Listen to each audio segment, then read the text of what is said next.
বাড়িতে দে সাজাইয়া দে আমারে যাব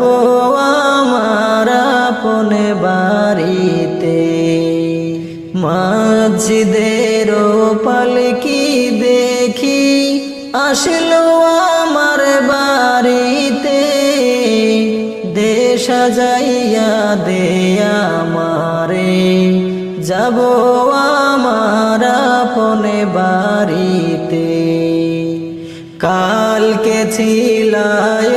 রে পালকি মসজিদের উঠানে আজ কেন আইলা রে পালকি